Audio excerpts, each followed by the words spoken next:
Hey, you guys, welcome to Hanging with Langan. How are you? I am so excited. In just a moment, I am going to introduce to you my guest, the comedy writing great Alan Zweibel. If you're watching this, we're all over the place. We're on YouTube, we're on Facebook Live, we're on all the major platforms. So if you're watching this, share, start a watch party, because this really is a treat. I mean, Alan, to spend his time with us today is a big friggin' deal, and you people better appreciate it, and you better say thank you, Maureen, for bringing Alan to me. You're welcome, but it's really him you have to thank. We'll take comments, we'll take questions. You guys have been really excited about this, so share it, start a watch party, and you know the deal. So here we go. What I'm going to do is give him a really rousing introduction, because he deserves it. I told you he's a comedy writing great. I know him through the Friars Club. This man has been one of the most gracious human beings I've ever met. He could be an egomaniac, but he's not. Down to friggin' earth. Original Saturday Night Live writer from day one. Won an Emmy in like his first year. Won 5 Emmys total. He won Tonys and Critics Awards and Writers Guilds. The New York Times says he has earned a place in the pantheon of American pop culture. Well, I say that. I don't need the New York Times to say that. Curb Your Enthusiasm, a consulting producer. He co-created and produced It's Gary Shandling's show, which of course was killer.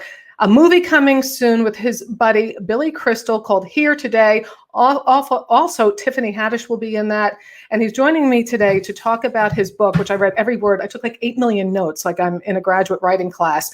Laugh Lines, My Life, Making Funny People Funnier. We're going to talk about a lot of stuff, from this nice Jewish boy who worked in a deli on Long Island to really comedy greatness. But there's hurdles along the way. This isn't just a red carpet laid out to you. You got to do the work. So ladies and gentlemen, please welcome to Maureen Langan's show, Hanging with Langan, Mr. Alan Zweibel. Hi, Maureen. How you doing? Oh, man. I was like, I want to talk to you so much before we went on, but I'm like, I got to save it. Thank you for being here. Oh, my pleasure. Yeah, well, you're in demand and you're taking the time to be with us today. So we're really grateful.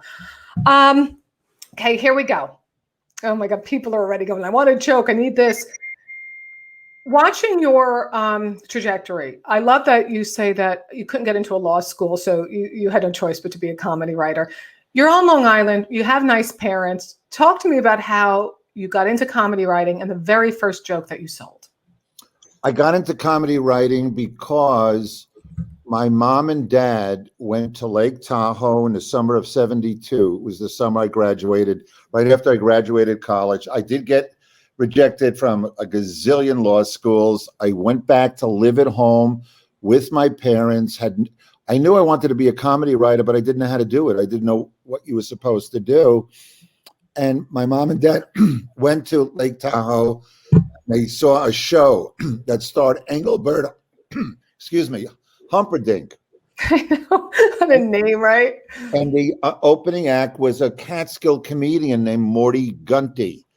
And my mother ran into him in a coffee shop the next morning, said, my son wants to be a writer. He gave her his name and phone number.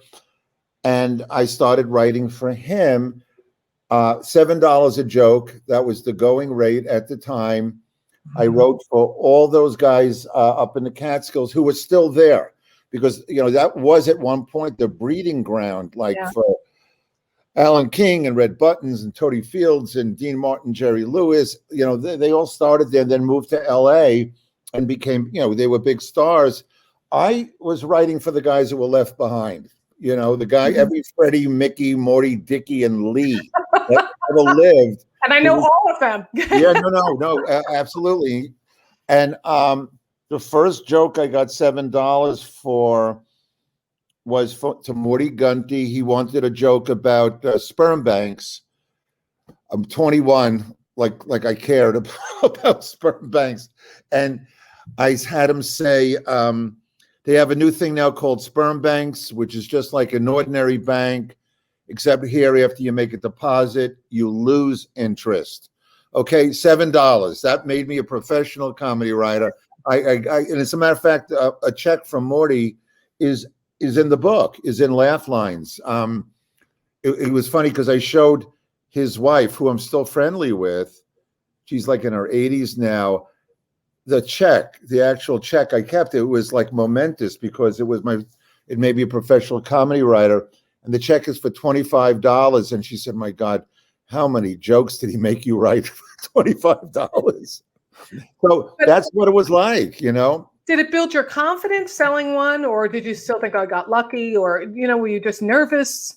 Well, it was a little bit of all of that stuff. Look, growing up on Long Island, when it came like a Memorial Day weekend, 4th of July, Labor Day, there were 4 kids.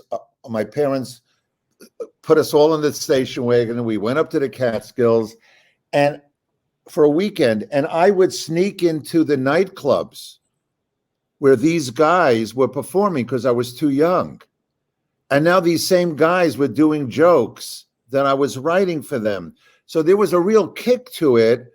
I was a little nervous, but I learned how to write a joke, because these guys, that's all they did was jokes. They were joke tellers. You remember who those guys were. They had no distinct personality.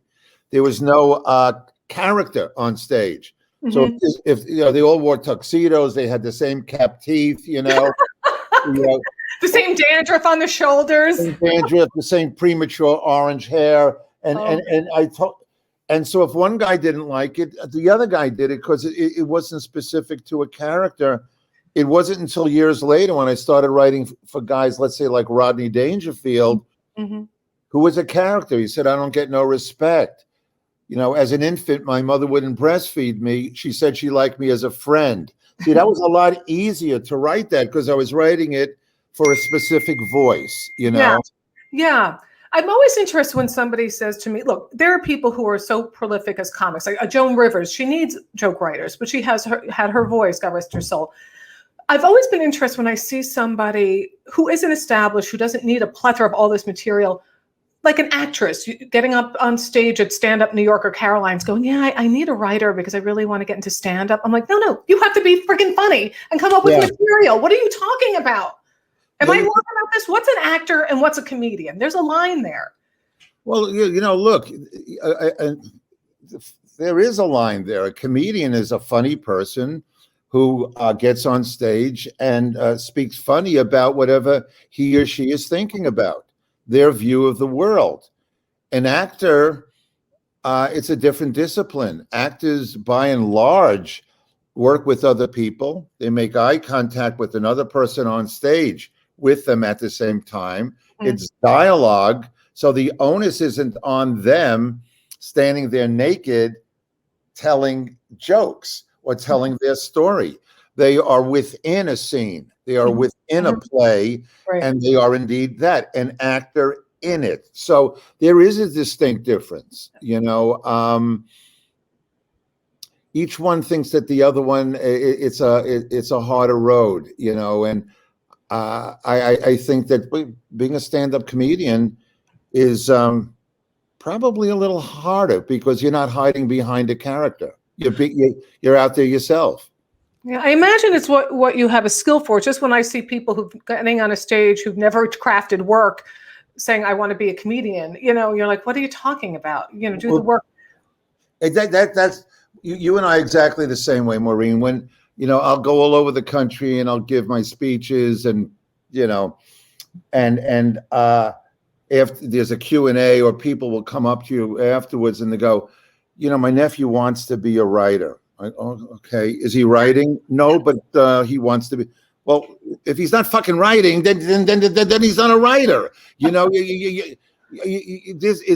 I'm from the old school where I think with funny people, you're either funny or you're not.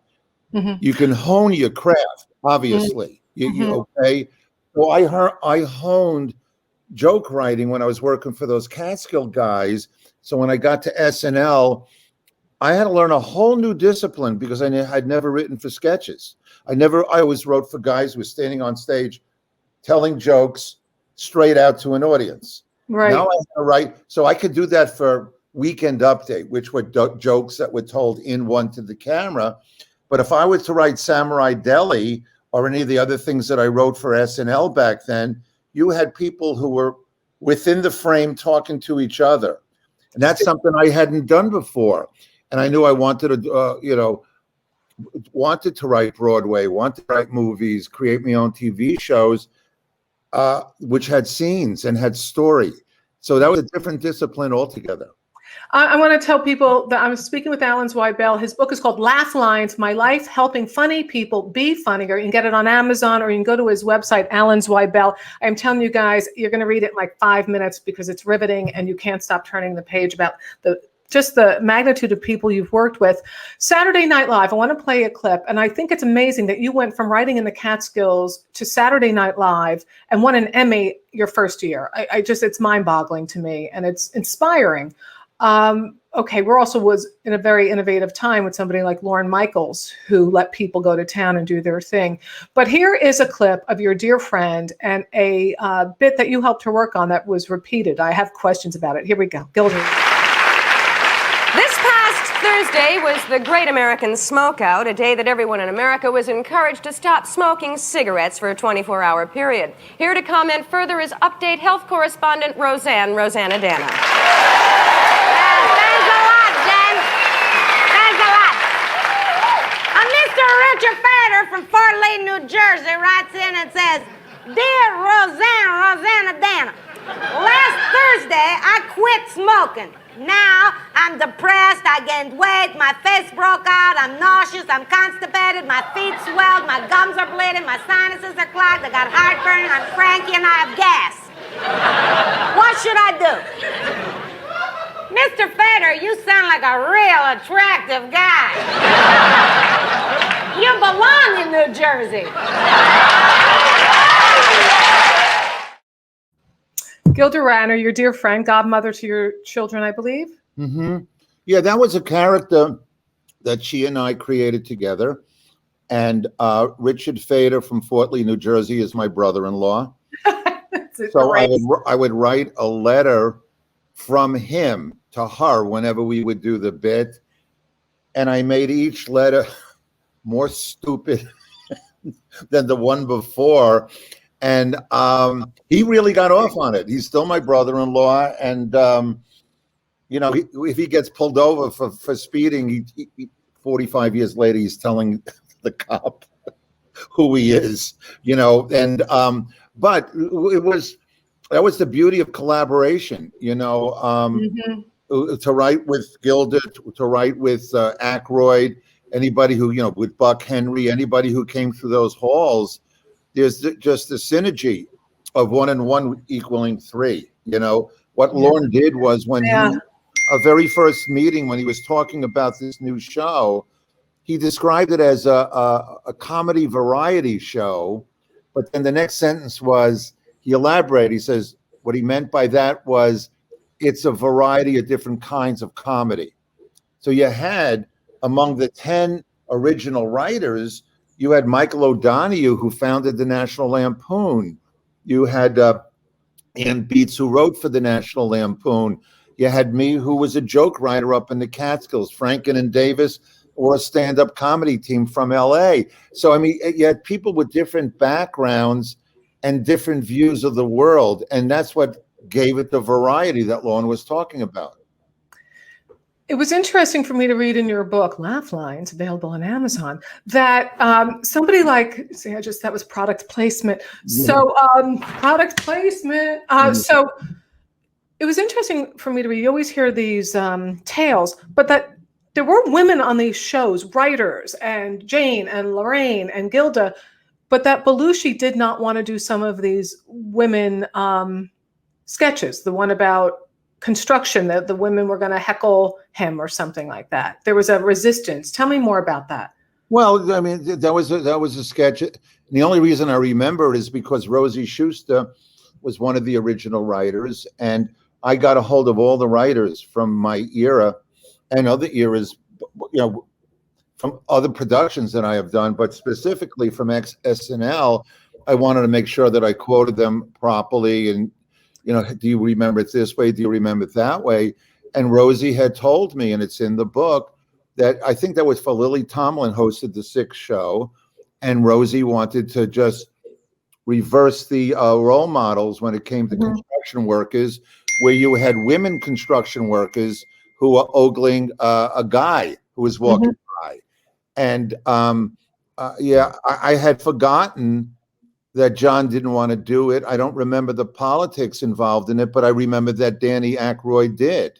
And it played well, and because of the role reversals. But you know something, different people had different sensibilities, and one of the great things was if you weren't crazy about something, somebody else would do it. You know. Yeah. Wondering today, when I read your book, Laugh Lines, I get the sense that even to this day, Saturday Night Live is a family, and you don't criticize different eras of it or different people of it. And I'm curious, I want to play this. If you think Eddie Murphy today, his Mr. Robinson's Neighborhood would fly today, I actually think it's very timely. Here we go.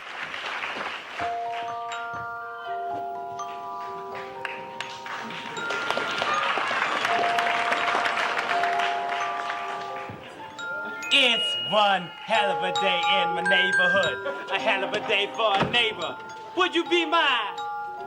Could you be mine? I hope I get to move in your neighborhood someday. The problem is when I move in, y'all move away. So come on up with some coke and some smoke. You bring the stash, goes Robinson broke. Will you be mine? Won't you be mine? Won't you be my neighbor? Hello, boys and girls. We're all alone again today. You know why? My wife walked out on me. Isn't that nice? I'm so glad the bitch is gone. So what would fly today? We're in such politically correct times. I think it's inhibiting. My friends and I, we speak about it all the time, and we go through our careers and talk about what we did and what we couldn't do today. Okay. So you get somebody like, Mel Brooks. There was this great joke that was going around that if he did Blazing Saddles today and took out all the things that were objectionable by today's standards, the movie would be about 5 minutes long. Yeah. Okay? And like I said, we all talk about pieces, even some of the directors that I'm friends with, movies that they've directed that they say, no way I could have done that today. No way. And the fact is, it's a shame. The PC movement and has gone way, way overboard. Mm-hmm. I think it's the death of comedy. It's I remember a time where everybody made fun of each other and then we went for lunch. It's just what you did. Yeah. And there's hypersensitivity now that takes away the bite out of parody. And parody, you can go back to the time of Jonathan Swift. You can go back, all through the annals of American humor. That's what parody was. It made fun. Look at Python. Look at what we did on SNL. You're punching up. Okay, there's an authority, and whether it's the Queen or the President or God, and you're finding humor in it. You're finding fault, and that's what SNL was at the beginning. I watch it now. I watch it every week, and when I think about some of the, I mentioned Samurai Deli earlier. I don't think we could have done that today. Rosanna could not have been done today. Why? Why? Because there will be people saying you're making fun of a certain ethnicity. Jesus. Okay. Well, think about it. It's horrible.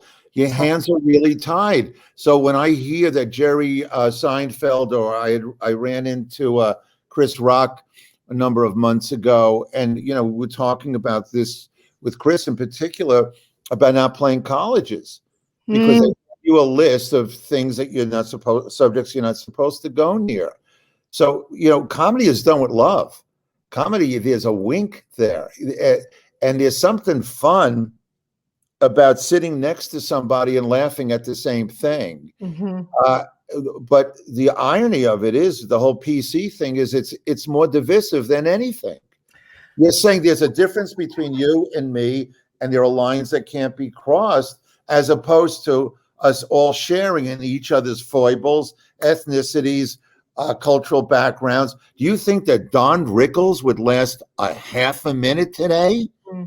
No, I know. And in being Irish is called taking the piss out of each other. It's wit, and you one up, and you go after each other and one up, and it just Yeah. it's a little, Now you got these referees, these arbiters who are going, no, we have 5 grandchildren, and one of the grandchildren a couple of years ago came home. He didn't get in trouble, but his friend did. Because the friend said to still another friend, "You gypped me out of a dime." Right. And I couldn't figure out what the problem was. And then it was explained to me, well, gypped, I didn't know it came from gypsies. Yeah. Oh, so now, well, I'm sorry, I'll say it here on your show. That's what they're known to do. Okay. That's how it happened. Okay. And so at an early age, I think he was in 3rd grade. In 3rd grade, yeah, I understand that there's a line. I get that totally. And I do think that there are a lot of roads that have to be mended. Okay. And, but just a broad sweeping cancel culture, there's a value to having Uncle Tom's Cabin. Yes, they use the N-word in it 1,000 times, but there is a value to this is the way they wrote and this is the way they wrote back then. So you in the context of, otherwise, Merchant of Venice, Shylock should not be played by a Jew. Okay, that was the stereotype. And you watch these things and you keep it in a context. Right now, maybe, context. And I think comedy used to be more about gut reactions, things that were a little bit more visceral. But now when the mind gets involved, it misses a beat, and we know that that's not good. Because you can't be in the moment, because you have to. And the thing is, it's you're live. You're right there. If your mind is active, it's ahead of you. Yeah. So you have to. You're catching up to your mind. You're absolutely right. And I love that, because you're chasing, your thoughts are like, I got this. And now you're like, oh. A couple things that you said. One is the death of comedy, but language. I think language is so important. It puts us in context. It tells us who we were at a certain time. To erase that pains me greatly. And I did a story. I interviewed a woman who, the Whitney Plantation outside of New Orleans, which was it was an incredible museum that pays homage to what slavery went through, what slaves. There was a letter from a boy. And you don't know till you're done reading it that he was 10, and it's powerful and it's written in a child's Black English. And the missus, she done with me, all like this. She done call me, and I used the word that he said that she called him, which of course is the N-word. And I said, beginning my broadcast, I said, I'm going to say the exact words this young boy used, because you need to know what a 10-year-old boy went through, and I'm not going to sugarcoat it. I'm going to respect him enough to use the words that young boy used. But you still got to put a disclaimer that I'm going to use the N-word, because that's what that little boy had to be called. And I want people to feel it, just as I want people to feel the humor or the darkness that flips into humor.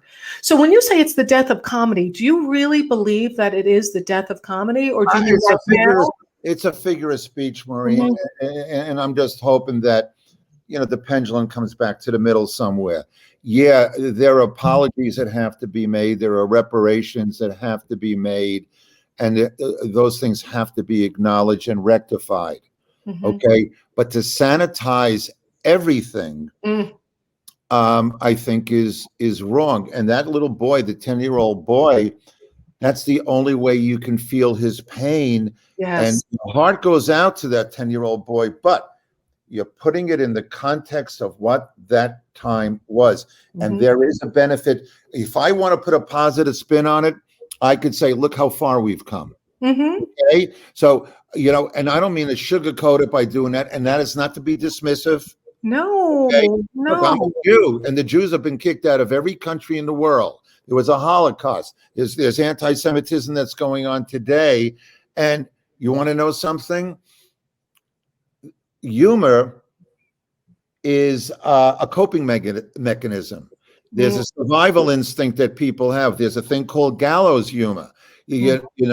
So there is a way. It's a mindset. Nobody's looking to piss anyone off. No one's looking to be divisive in any way. But geez, what are we trying to do? We're holding up a mirror and we're saying, look who we were, look who we are. And there's a constructive mechanism in place there. Also, too, you were talking in your book, Laugh Lines. Let me put up the picture. This is Alan's book that you get at Amazon, Laugh Lines, My Life Helping Funny People Be Funnier. You were talking about when you met your wife, Robin, who I think I would love because she just sounds so cool and great. Yeah. And you met her as a production assistant on SNL. But in the book, you were talking to her about how she's going to have to bear with you because you're going to write words down because they're going to fly into your head. And I think different people process their creativity if they have that in different ways. Some people see things in song, like Eric Clapton. Some people see things in painting or sculpture. I see things in words. I'll go out and walk or run and at words. So everybody has their way of dealing with life. And I love dark humor. I can go, like somebody said, hey, Maureen, I say, you're on the fence about having kids when you have a miscarriage, and your response is, whoa, that was close. That's my way. And I go, really, it was 5. And somebody goes, really, do you know why you had so many? Go, yeah, every time Keeping Up with the Kardashians gets renewed, my kid kills itself. Very dark, very dark. But that's me taking the pain of all that and flipping it. So do I not have a right to my creativity because somebody out there, it's how they take it in, not how I intend it. And I think that's a problem. I think that there's a lot of people out there, an awful lot of people who have not had a bowel movement bigger or softer than a nickel, okay? And my suggestion is take a deep breath, take a swig of a laxative, and calm the fuck down. Yeah, I know. And the thing, too, you can't even experiment now in the clubs because to find what you want to say, sometimes you got to go over the cliff and go, that wasn't me. That was a little too raunchy. I didn't want to use that language. You got to polish it. How the hell can you do that if you're not allowed to go outside the lines? Absolutely. And how do you hone it? It's like movies. It used to be you do a movie and then you screen it in some remote theater out in Babylon or somewhere in the bowels of Jersey. Okay. And then what's the audience reaction? What are the cards? What's the focus group say? And you tweak it, and you re-edit. They like this, they didn't like that. What if we did this? We can reshoot and whatever. What's happened is because of the immediacy, like in your case, or anybody who's in a club, I understand that if an audience recoils because you say something, and it's oftentimes the thing we say is not what we want. It's not right, but it's on its way to being the thing we want to say. Ding, ding, ding, ding, ding. Exactly. So the process has been somewhat perverted, if you will. Okay. It's, I remember George Carlin. Okay. I want to say this was in the 1990s. This is in the days when HBO had their comedy festival in Aspen every year. Yeah. And I had something there that year, a play that I had written was being staged there. And we went to what was called the Wheeler Opera House. And George was there. And George hosted the first SNL ever. George was there and on stage, and the place is packed, as you can imagine.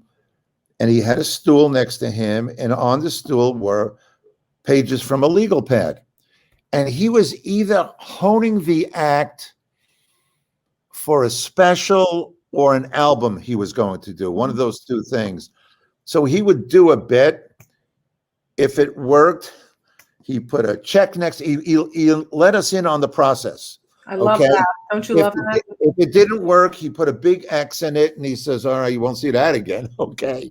And you felt like you were a part of it. You felt that there was a collaboration, that we were helping the guy. And you know that George Carlin was not exactly a middle of the road kind of comedian. Okay. Okay. So I wonder I wonder if you get a guy like that today, how many people would he piss off? Right. Okay. And it's usually the things that you don't include, where you just said steps over the line a little bit. Okay, all right, back. Okay, make this a little easier so people don't head for the exit. But I think we have to be our own. Look, it used to be that we would be our own barometers. It would be like, what feels comfortable coming out of my mouth? I see the audience's reaction. Is it valid? Yeah, maybe I should soften a little bit or say it this way. I see the audience reaction. No, I think I'm right. Another audience will like this. But some of those steps have been taken out of the process. That's all I'm saying. How do you get there? That's the whole thing too. I mean, I had the pleasure of interviewing George Carlin a couple of times, and that man, like yourself, gracious in the moment. His ego wasn't off the chart. He was right there, and he was interested in you too. You're like that, and that's why I'm so grateful you're here today, Alan. Truly. I'm happy to be. Well, I wouldn't be comfortable with somebody who isn't real, and I love the idea. And his daughter Kelly is so real. I mean, they're just wonderful people. Kelly's the greatest. Kelly's the greatest. Yes. So real. And I just remember sitting with him and talking with him about his process too. But when people are saying to me, oh, God, Maureen, my one person show is just, it's just in its early stages, or it's just I'm working out new stuff, as if they don't want you to come. I'm like, that's exactly when I want to go. I love watching the sausage being made. Yeah, sure. It's an honor to see the vulnerability of it, I think. Mike Birbiglia, you're familiar with Mike? Yes, Mike. Okay, so we're friends, and I have seen some of his shows 4 times, 5 times, not once they've opened, the process along the way. Oh, that used to be here. Oh, that's new. Oh, he got rid of the thing. Okay, and there is so you're there to be entertained, but as somebody who does what we do, you marvel at the process. Yeah, I do. Okay? Yeah. And I've seen John Mulaney a number of times. I just go, wow, whoa, how did he do that? How did he describe Trump as a president in the White House without using Trump's name? Yeah. He just uses allegory of having a horse inside of a hospital. And every time he said horse and every time he said hospital, it got funnier and funnier because it became Trump more and more and more, but he never said the name. So I get off on, maybe this is the writer in me, and what was your first draft? What came before this? Okay, this is the apple. It's the polished apple. What was it before you smoothed off that little spot over there? What was that? I find it fascinating.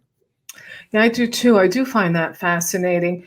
I just today with people coming to your shows, anyone's, you plural, with their video cameras or I want to throw it against a wall. I want to be rich enough to have to go to jail and pay bond from friggin' breaking everybody's fucking phone because it's inhibiting. And it's just insane because I had a woman come up to me.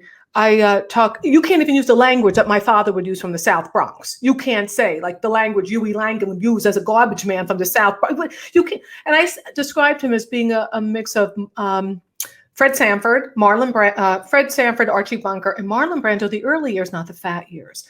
I had a woman corner me because my dad was very handsome as a young man, but he's got the Archie Bunker, our math class. Again, you want to be inappropriate? I will go there. I wouldn't. I'm just saying Huey would say this.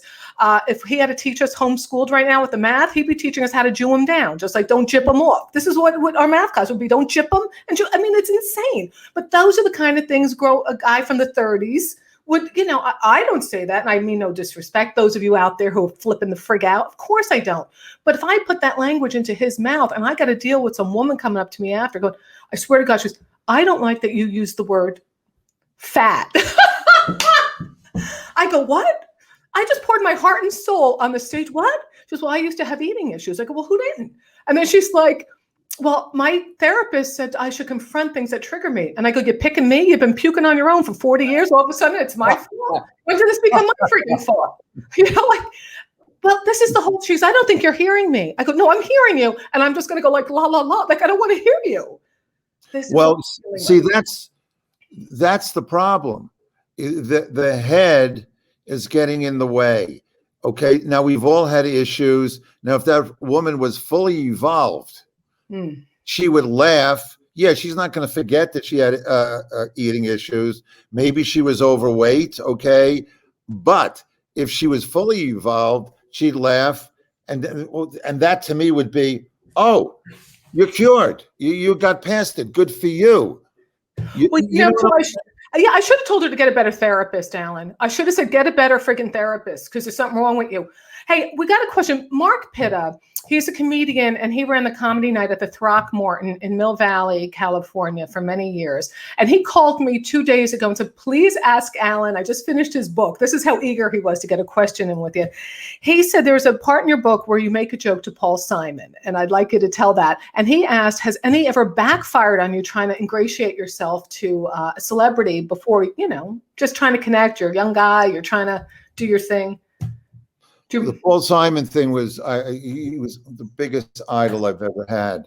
Growing up on Long Island, Simon and Garfunkel they were kings, okay? And so when we first started SNL and I met him, I was just in awe. Just in awe of him. I couldn't believe that I met Paul Simon, and we became very friendly. And as a matter of fact, on one of my David Letterman appearances, I read from a previous book of mine where I plagiarized the words to The Boxer for a poetry writing class in college, which I did. And then the teacher wanted me to come up and read my poem to the class, and they all started singing along eventually. I couldn't believe that I met him, and I was I was nervous. He made me feel comfortable, and I tested the waters with him. I guess when we all left the restaurant, we were standing on a street corner in Manhattan waiting for the light to change. And I just looked over and I said to Paul, who's like somewhat vertically challenged, I said, Paul, you don't know it yet, but it's raining.